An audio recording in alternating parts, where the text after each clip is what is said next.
விழுப்புரம் மாவட்டம் வானூர் அருகே சிறுமிக்கு பாலியல் தொல்லை அளித்த இளைஞர் போக்சோ சட்டத்தின் கீழ் கைது செய்யப்பட்டுள்ளார். வானூர் அருகே உள்ள பழையூர் கிராமத்தைச் சேர்ந்த ரூபன் ராஜ் அப்பகுதியில் எலக்ட்ரிஷியனாக பணிபுரிந்து வருகிறார். இந்த நிலையில் அதே பகுதியைச் சேர்ந்த 8 வயது சிறுமிக்கு ரூபன் ராஜ் பாலியல் தொல்லை அளித்ததாக கூறப்படுகிறது. மேலும் இது குறித்து சிறுமியின் தாயார் கோட்டக்குப்பம் மகளிர் காவல் நிலையத்தில் புகார் அளித்தார். புகாரின் பேரில் கோட்டக்குப்பம் போலீசார் ரூபன் ராஜை போக்சோ சட்டத்தின் கீழ் கைது செய்து கடலூர் சிறையில் அடைத்தனர்.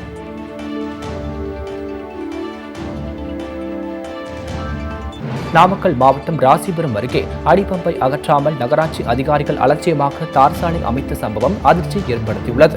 ராசிபுரம் நகராட்சி 8வது வார்டு பகுதியில் ஹவுசிங் போர்டு குடியிருப்பு உள்ளது. இங்கு ராசிபுரம் புதுப்பாளையம் செல்லும் சாலை வழிகள் ஓரத்தில் உள்ள அடிப்பம்பால் செயல்பட்டு இருந்துள்ளது. இதையடுத்து பாதாள சாக்கடை திட்ட பணிகளுக்கு தோண்டப்பட்ட நகராட்சி பகுதிகளில் புதிய தார் சாலை அமைக்கப்பட்டது. இந்த நிலையில் 8வது வார்டில் சாலையோரம் உள்ள அடிப்பம்பை அகற்றாமல் நகராட்சி அதிகாரிகள் தார் சாலை அமைத்தனர். அப்பகுதியில் தொடர்ந்து தண்ணீர் பற்றாக்குறை இருந்து வரும் நிலையில் பம்பை சரி செய்யாமல் அதை சுற்றி தார் சாலை அமைத்த நகராட்சி அதிகாரிகள் உரிய நடவடிக்கை எடுக்க வேண்டும் என்று பொதுமக்கள் கோரிக்கை விடுத்துள்ளனர். திருப்பூர் மாவட்டம் உடுமலைப்பேட்டை அருகே குடிபோதையில் ஏடிஎம் மையத்தில் கொள்ளையடிக்க முயன்ற இளைஞரை போலீசார் கைது செய்தனர்.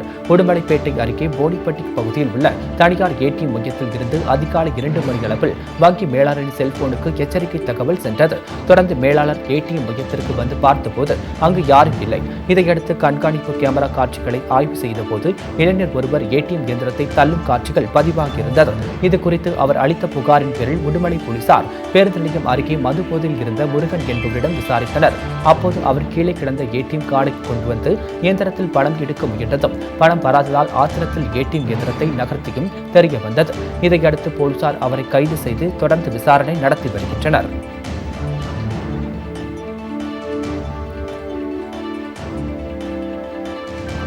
கள்ளக்குறிச்சி மாவட்டம் கச்சிராபாளையத்தில் உள்ள அரசு பெண்கள் மேல்நிலைப் பள்ளியில் 15 முதல் 18 வயது வரையிலான சிறார்களுக்கு தடுப்பூசி போடும் பணி நடைபெற்றது. அப்பள்ளியில் பயிலும் மாணவ மாணவிகள் தடுப்பூசியின் நன்மை குறித்தும் ஒமைக்ரான் தாக்கம் குறித்தும் விழிப்புணர்வு நிகழ்ச்சி நடத்தினர். இதனை மாவட்ட ஆட்சியர் நேரில் சென்று பார்வையிட்டு மாணவர்கள் கொரோனா நெறிமுறைகளை பின்பற்ற வேண்டும் என்றும் எச்சரிக்கையாக இருக்க வேண்டும் எனவும் அறிவுரை வழங்கினர்.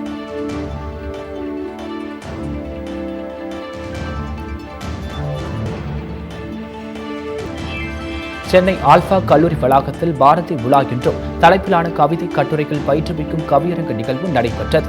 இதில் ஏராளமான பள்ளி கல்லூரி மாணவர்கள் கலந்து கொண்டு பாரதியார் வேடமிட்டு தங்களின் படைப்பாற்றலை வெளிப்படுத்தினர். இதில் திரைப்பட இயக்குநர் SP முத்துராமன் கலந்து கொண்டு வெற்றி பெற்ற மாணவர்களுக்கு பரிசுகளை வழங்கி பாராட்டுகளை தெரிவித்தார். பின்னர் செய்தியாளரிடம் பேசிய அவர் தற்போதைய இளம் இயக்குநர்களின் படைப்பாற்றல் திறன் வியக்கும் அளவில் உள்ளதாக தெரிவித்துள்ளார்.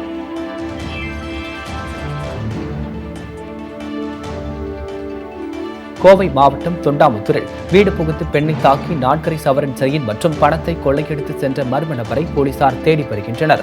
தொண்டாமுத்தூர் வஉசி நகர் பகுதியில் வசித்து வருபவர் கோவிந்தசாமி.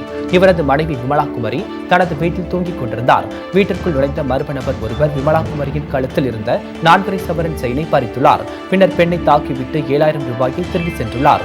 இதுகுறித்து அளிக்கப்பட்ட தகவலின் பேரில் சம்பவ இடத்திற்கு வந்த போலீசார் விசாரணை நடத்தினர். மேலும் வழக்கு பதிவு செய்து CCTV காட்சிகளின் மூலம் மர்ம நபரை தேடி வருகின்றனர்.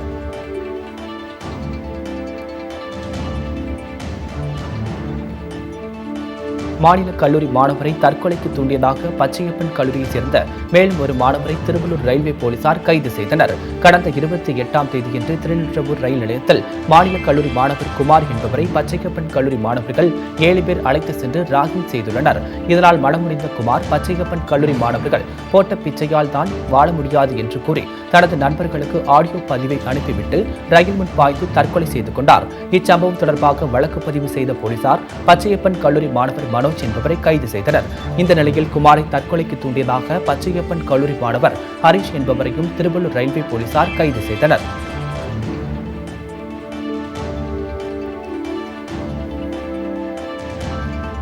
நுகர்பொருள் வாணிப கழக குடோன்களில் உள்ள பொங்கல் தொகுப்புகளின் தரம் குறித்து சிவகங்கை மாவட்ட ஆட்சியர் ஆய்வு செய்தார். சிவகங்கை மாவட்டத்தில் உள்ள அனைத்து நியாய விலைக் கடைகளிலும் பொங்கல் பொருட்கள் வழங்கப்பட உள்ளன.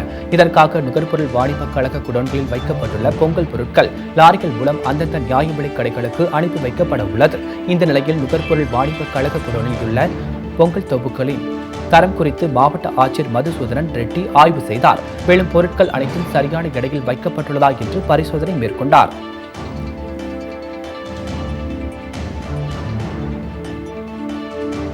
செங்கல்பட்டு மாவட்டம் அச்சிறுபாக்கம் அருகே இல்லம் தேடி கல்வி திட்ட தொடக்க விழா 3 மையங்களில் நடைபெற்றது.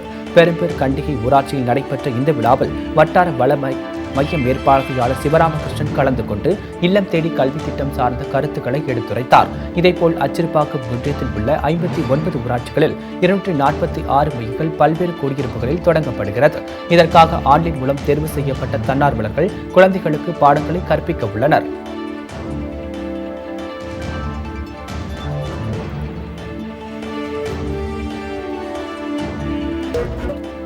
தூத்துக்குடி மாவட்டம் கோவில்பட்டியில் உள்ள ஸ்ரீ காசி அம்மன் கோவிலில் சிறப்பு தீபாராதனை நடைபெற்றது.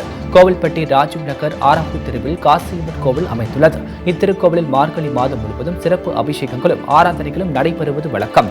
அதன்படி அதிகாலை 4 மணிக்கு கோவில் நடை திறக்கப்பட்டு அம்பாளுக்கு சிறப்பு அபிஷேகங்கள் மற்றும் ஆராதனை நடைபெற்றது. இதைத் தொடர்ந்து அம்பாள் முன்புறமாக திருப்பாவை பாடலுடன் கோலாட்டம் நடைபெற்றது. தொடர்ந்து அம்பாளுக்கு பல்வேறு தீபாராதனைகள் நடைபெற்றன. இதில் திரளான பெண்கள் கலந்து கொண்டு சுவாமி தரிசனம் செய்தனர்.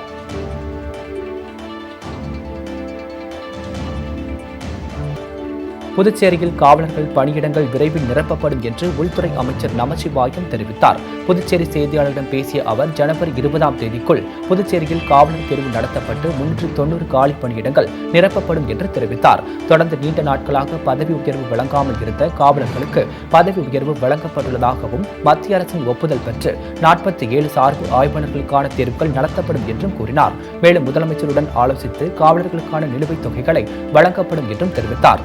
இதுவரை 88 கிலோ கஞ்சா பறிமுதல் செய்யப்பட்டு 163 பேர் கைது செய்யப்பட்டுள்ளதாகவும் தெரிவித்தார்.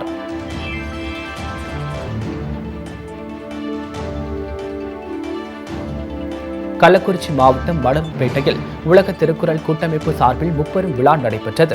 மணலூர்பேட்டையில் தனியார் திருமண மண்டபத்தில் நடைபெற்ற விழாவில் திருக்குறள் உள்ளிட்ட பல்வேறு போட்டிகளில் வெற்றி பெற்ற பள்ளி மாணவர்களுக்கு விருது மற்றும் சான்று வழங்கப்பட்டது. தொடர்ந்து செயற்குழு கூட்டத்தில் தீர்மானங்கள் நிறைவேற்றப்பட்டன. அப்போது திருக்குறள் ஒவ்வொரு தனி மனிதனின் வாழ்வியல் நூல், அதை அனைவரும் படித்து வாழ்வில் சிறந்து விளங்க வேண்டும் என்றும் தமிழ் அறிஞர்கள் தெரிவித்தனர். இந்த கூட்டத்தில் 100க்கும் மேற்பட்ட தமிழ் அறிஞர்கள், இலக்கியவாதிகள், கவிஞர்கள் கலந்து கொண்டனர்.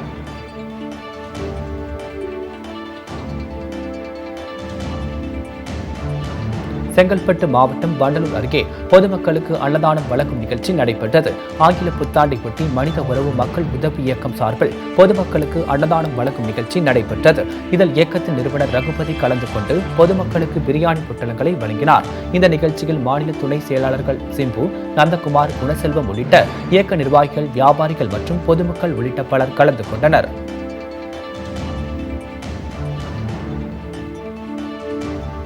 கோவை துடியலூர் அருகே நள்ளிரவில் ஏடிஎம் மையத்திற்குள் நுழைந்து கொள்ளையடிக்க முயன்ற வடமாநில இளைஞர்கள் 2 போலீசார் கைது செய்து சிறையில் அடைத்தனர்.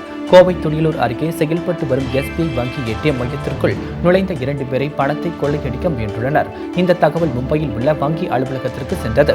உடனடியாக வங்கி அதிகாரிகள் இது குறித்து துடியலூர் போலீசாருக்கு தகவல் தெரிவித்தனர். இதையடுத்து சம்பவ இடத்திற்கு வந்த போலீசார் சிசிடிவி காட்சிகளை கொண்டு அப்பகுதியில் நின்று கொண்டிருந்த ஒடிசா மாநிலத்தைச் சேர்ந்த சந்திரசேகர் மற்றும் பிருந்தாவன் பகரதி ஆகிய 2 கொள்ளையர்களை கைது செய்தனர்.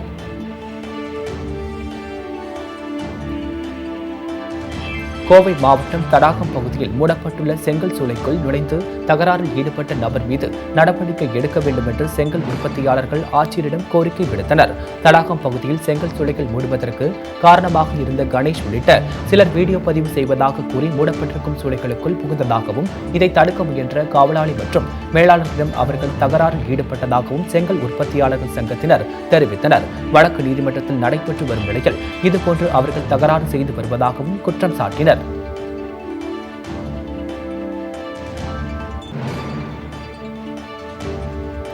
சேலம் மாவட்டம் வாழப்பாடி பேருந்து நிலையத்திற்கும் அரசு மற்றும் தனியார் பேருந்துகள் செல்லாததால் பொதுமக்கள் தனியார் பேருந்தை சிறைப்பிடித்து போராட்டத்தில் ஈடுபட்டதால் பரபரப்பு ஏற்பட்டது.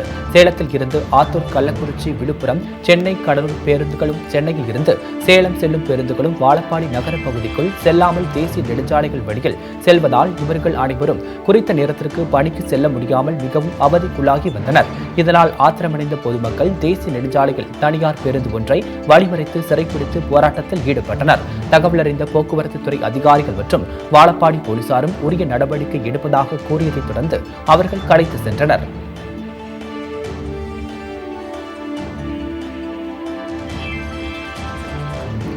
சிவகங்கை மாவட்டம் மானாமதுரையில் உள்ள நுகர்பொருள் வாணிப கழகத்தின் மூலம் செயல்பட்டு வரும் உணவு பாதுகாப்பு கிடங்கினை மாவட்ட ஆட்சியர் மதுசூதனன் ரெட்டி ஆய்வு செய்தார். பின்னர் செய்தியாளரிடம் பேசிய அவர், சிவகங்கை மாவட்டத்தில் மொத்தம் உள்ள 4,12,095 குடும்ப அட்டைகளுக்கு நியாய விலைக் கடைகள் மூலம் 20 வகையான தொகுப்புகள் கொண்ட பொங்கல் பொருட்கள் வழங்கப்படும் என்று தெரிவித்தார். இந்த ஆய்வின் போது நுகர்பொருள் வாணிப கழக மண்டல மேலாளர் நந்தர்ஷா, கண்காணிப்பு அலுவலர் அழகர்சாமி, மானாமதுரை வட்டாட்சியர் தமிழரசன் மற்றும் அரசு அலுவலர்கள் உட்பட பலர் கலந்து கொண்டனர்.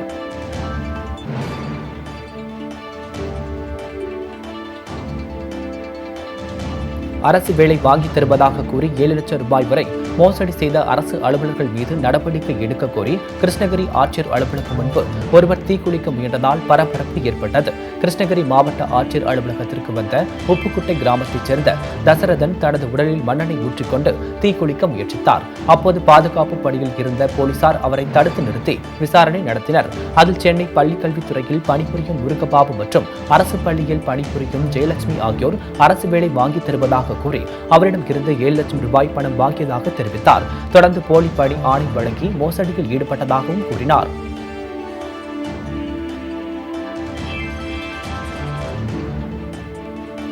சென்னை அரும்பாக்கத்தில் rotary club of Chennai prestige சார்பாக ராணுவ தியாகிகளின் குடும்பத்தினருக்கு நிதியுதவி அளிக்கும் நிகழ்ச்சி நடைபெற்றது.